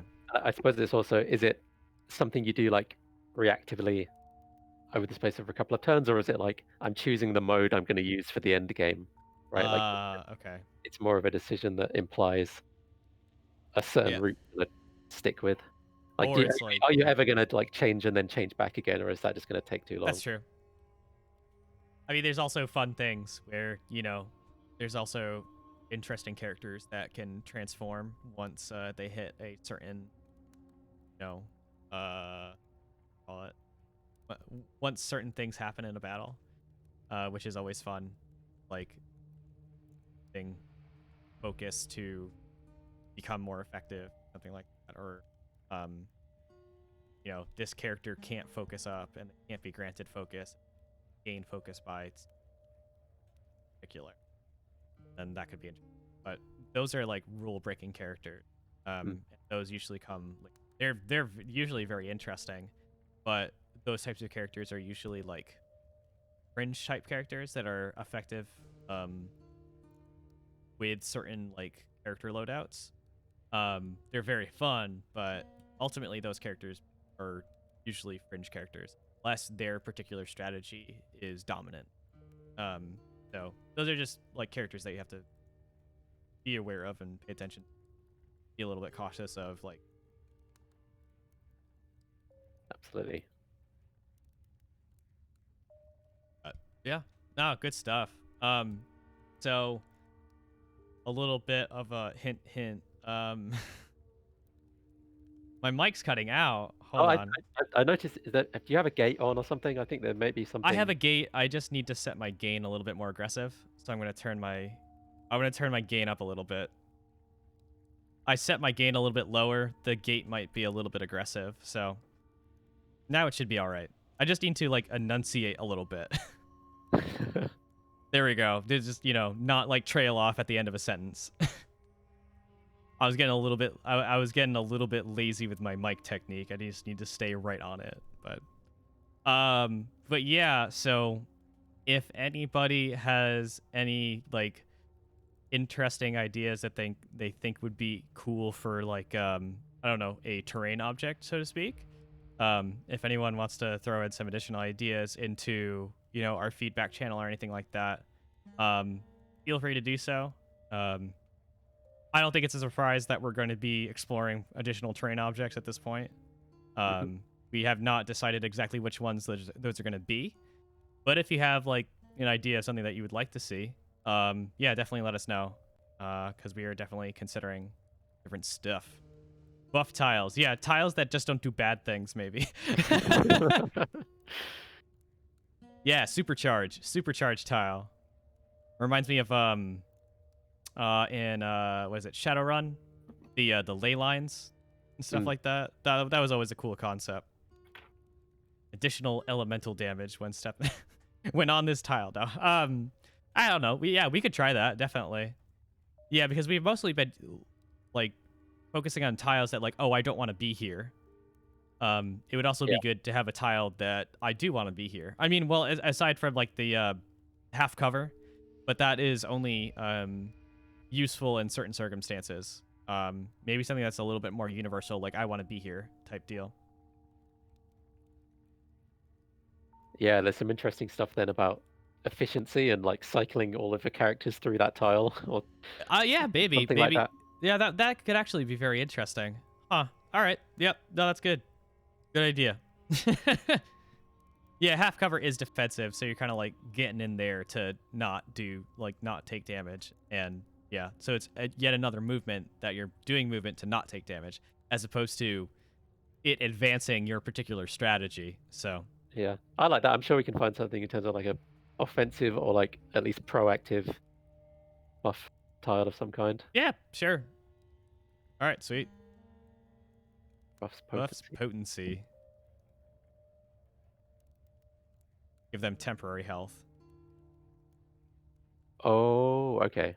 Ooh, interesting. That is interesting.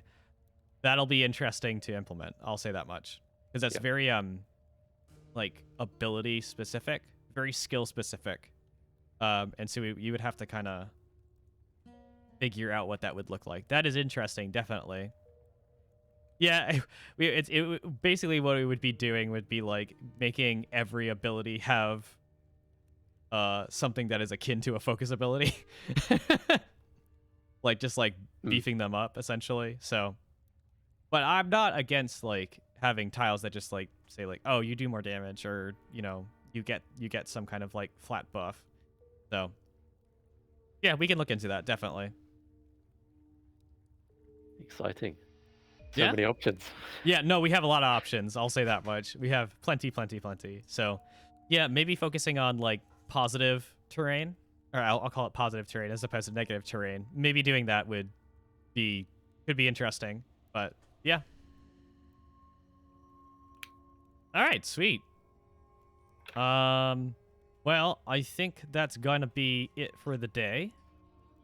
So yeah, Jason, anything else that you wanna chat about today, or? I think we're good. I think this is a good, productive session. Some fun battles in stuff. here. Feeling pretty good about Bolt. Yeah, me too. Definitely. So, all right. Well, if you are watching this stream right now, we are Stray Basilisk, and this was our game Steamhounds. If you are, if you're not part of the Discord, if you don't have the game already, you can join our Discord by clicking on one of the lovely links that Jason is going to be posting into the chat right now. I'm spell checking these as well. Don't worry. Very important spell check. So you can join our Twitter. Keep updated on all of our good stuff that we push out there, other updates, sneak peeks, all that good stuff. And also our Discord. Once you join the Discord, you will get a direct message from my bot that will give you information about your login information and downloads. If you do not get that, just please let us know, and then we'll get you hooked up pretty much immediately. And yeah, also we are on Steam, by the way. So if you search Steamhounds, you can wishlist us. That's like super helpful for us as well. So, but yeah, join Twitter, join Discord, wishlist us on Steam. Anything that anything you guys do to support us, so we really appreciate. So anyway, yeah, until next time, yeah, we'll see you later. Take care, everyone. Bye bye.